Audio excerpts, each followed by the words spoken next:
The stranger at the door.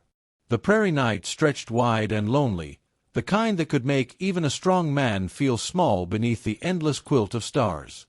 Wind whispered over the grasses, carrying the scent of rain and the creak of old wood.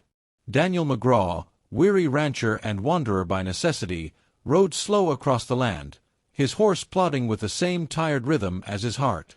He had been driving cattle for weeks, pushing himself past exhaustion, and all he wanted now was one thing: a roof overhead and one night of sleep.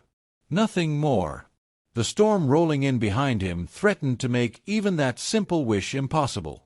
Lightning cracked over the horizon, illuminating the shadow of a house nestled at the edge of a grove of cottonwoods. Smoke curled from its chimney. Daniel narrowed his eyes, grateful for the sight. Shelter. Maybe a barn, maybe a bed of hay. He didn't care. He tugged his hat lower against the rain that had begun to fall and urged his horse toward the porch light glowing warm in the night. The door swung open before he could knock. A young woman stood framed in the lantern's glow. She was tall, with auburn hair braided neatly over one shoulder, her eyes sharp yet kind. She studied him with the careful caution of someone who had learned to be both hospitable and wary in these wild parts. "Evenin', stranger," she said. "You look like you're ridin' against the storm." Daniel tipped his hat. "Name's Daniel McGraw. Just a ranch hand lookin' for one night's rest. If you've got a barn, I'll pay in coin or labor come morning." The woman's gaze softened. "I'm Clara," she said. "This here's my family's place. We don't turn away decent folks when lightning's in the sky. Come inside before you drown where you stand." The moment Daniel stepped into the warm cabin, he realized he had not found one woman but three. Clara, the eldest, carried herself with quiet authority, the sort that came from taking on responsibility too young. The second sister, Maggie, was dark-haired and lively-eyed, her smile quick and mischievous even as she studied him like a puzzle she meant to solve. And then there was Lydia, the youngest, fair and soft-spoken, her golden hair catching the firelight as she offered him a folded blanket with shy hands. Daniel felt suddenly like he had wandered into some dream, one he hadn't asked for but couldn't escape. "I'll be gone come sunup," he said gruffly, more to remind himself than them. "Just need a bit of sleep." But the sisters exchanged a glance, a look full of meaning he couldn't decipher. Clara nodded slowly, as though she understood more about him than he had spoken. "You'll rest," she said. "But tomorrow can wait. Tonight, you're under our roof. Sit, warm yourself." The fire popped in the hearth as Maggie set down a plate of stew before him. "You look half-starved," she teased. "What kind of ranch hand forgets to feed himself?" Daniel muttered thanks, unused to such attentions. He kept his eyes on the food, but he felt their presence around him, the watchfulness of three women who lived alone, the curiosity they could not quite hide. As he ate, Lydia sat near the fire, sewing with quick, delicate fingers. Maggie busied herself tidying, though she seemed to circle him like a restless cat. And Clara leaned against the mantel, arms folded, her steady gaze never far from his face. Daniel finished his stew and set the bowl down. "You've been kind. Tomorrow I'll—" A clap of thunder shook the cabin, and Lydia startled, her sewing slipping from her lap. Daniel caught the fabric before it touched the floor and handed it back to her.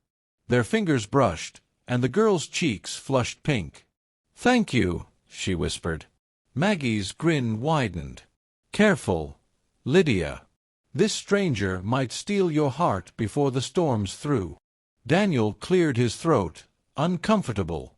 "I aim to steal nothin'. Just a night's rest." Clara's voice was quiet, but firm. "We'll see what the night decides." Hours stretched on. Rain hammered the roof, the wind howled through the trees, and still the sisters lingered close. Daniel tried to keep his distance, retreating into the corner chair, hat pulled low. But Maggie coaxed him into conversation, asking about cattle trails and mountain passes. Lydia brought him a second cup of coffee, her soft eyes betraying questions she did not voice. And Clara, though she said little, studied him with a gaze that felt like both a challenge and a comfort. Daniel had not meant to stay. He had not meant to care. But as the storm raged outside and the warmth of the sisters wrapped around him, the lonesome rancher began to wonder if this night might change more than just his weariness. And though he could not know it yet, the three beautiful sisters had plans of their own, plans that did not include letting Daniel McGraw ride away come morning. The plans of three sisters. Morning sunlight spilled through the cabin window, golden across the wooden floorboards. Daniel stirred awake in the chair he had finally dozed off in, stiff in his shoulders but surprisingly rested. The storm had passed, leaving the world fresh and quiet. He stood, stretching, already reaching for his hat. Time to ride on. But when he stepped onto the porch, his resolve faltered. The three sisters were already outside, Clara splitting wood with steady arms, Maggie hanging wash that flapped in the breeze, and Lydia tending the small garden with her skirts brushing the soil.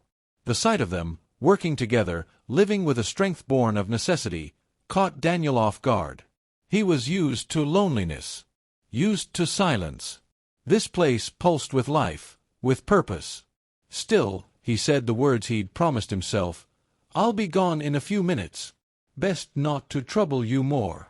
Clara looked up from the axe and wiped her brow. "You call it trouble to share a meal and a roof?" Maggie planted her hands on her hips. "Besides, your horse threw a shoe in that storm. You won't be ridin' anywhere fast." Daniel frowned. He hadn't noticed, but sure enough, the mare limped slightly as she shifted in the paddock. Lydia rose from the garden, brushing dirt from her hands. "Stay one more day, please. We could use the help." Three voices, three reasons. Daniel hesitated. One day more couldn't hurt. By noon, he was mending fence posts alongside Clara. "You handle tools well," she remarked, watching him hammer nails with steady precision. "Work's all I've known," Daniel said simply. His voice carried weight. There was more behind those words than he revealed. Clara studied him, her expression unreadable. "A man who drifts as much as you do, what is it he's tryin' to outrun?" Daniel's grip on the hammer tightened. Memories of a ranch gone to ruin, of a family buried under the hard years, pressed against his chest. But he shook his head. "Some things can't be outrun. Only carried." Clara nodded, as if she understood. "Then maybe it's time you put some of that burden down." Her words lingered longer than he cared to admit. Meanwhile, Maggie made it her mission to keep him smiling. When he carried buckets from the well, she splashed him with cold water, laughing when he sputtered. When he helped her mend the chicken coop, she told him stories about their wild neighbors, bears stealing apples, coyotes howling so close it rattled the shutters. And when he scolded her for standing too near a snapping goose, she winked. "What, you worried for me, Cowboy?" Daniel grumbled, but a reluctant smile tugged at his mouth. He had not smiled in months. And Lydia, gentle Lydia, found her way into his quiet moments. In the cool of evening, she sat with him on the porch, her voice soft as she spoke of dreams she rarely shared aloud. "I want to see the world beyond these fields. Rivers bigger than any I've crossed. Mountains higher than I can imagine. Do you think a girl like me could ever see such things?" Daniel's chest tightened. "The world's wide, Lydia. But it's not always kind." She looked at him then, her eyes shining with a bravery he hadn't expected. "Neither is loneliness." He had no answer for that. Days slipped into a week. Daniel had meant to leave, but the sisters had other plans. Every time he made ready to saddle up, Clara would hand him another task, Maggie would distract him with mischief, or Lydia would ask for one more story of the trails he'd ridden. It was as if they had conspired without words, to anchor the drifter who had stumbled into their lives. And though Daniel fought it, though he told himself again and again he was not a man meant for roots, the warmth of their laughter, the rhythm of shared meals, the simple joy of not eating alone, it wore him down. He began to want. One evening, as dusk painted the sky in fire, the truth came to a head. The sisters sat around the table, Daniel across from them. Conversation had quieted into a comfortable hush when Maggie leaned forward, eyes glinting. "So, Daniel, how much longer are you plannin' to keep pretendin' you're ridin' on come sunrise?" He stiffened. "I never lied. I said from the start I wasn't stayin'." Clara's gaze was steady. "Yet here you sit, every day, finding reasons to stay a little longer." Daniel looked between them, caught in their certainty. "I've got nothin' to offer. No land, no fortune. Just a man worn thin by the trail." Lydia's voice, soft but unwavering, cut through the air. "Then offer us yourself. That's more than enough." The silence that followed was thunderous. Daniel's throat worked, but no words came. He felt the weight of three gazes, different, yet united. Clara's strength, Maggie's fire, Lydia's tenderness. Together, they had turned his one night of rest into something he had not known he was searching for, home. Later, after the lamps were dimmed and the sisters retired, Daniel stepped outside. Stars wheeled overhead, bright and unyielding. He leaned against the porch post, wrestling with himself. Could he do it? Could he lay down roots here, with them? Footsteps sounded behind him. Clara appeared, her shawl drawn tight. She joined him without a word, gazing at the horizon. After a long silence, she said, "You're not the only one who's lost something. We all have. But together, we've managed. And together, we could be stronger still." Daniel turned to her, his heart pounding. In her eyes, he saw not demand but invitation. And for the first time in years, he let himself imagine a tomorrow that wasn't empty. The decision did not happen with grand speeches or sudden passion. It happened in small moments, Clara's steady presence at his side, Maggie's laughter warming the evenings, Lydia's gentle trust softening the nights. When the next storm rolled over the prairie, Daniel did not reach for his saddle. He reached for the woodpile, shouldering logs to keep the sisters' fire burning. And when morning came, he no longer thought of leaving.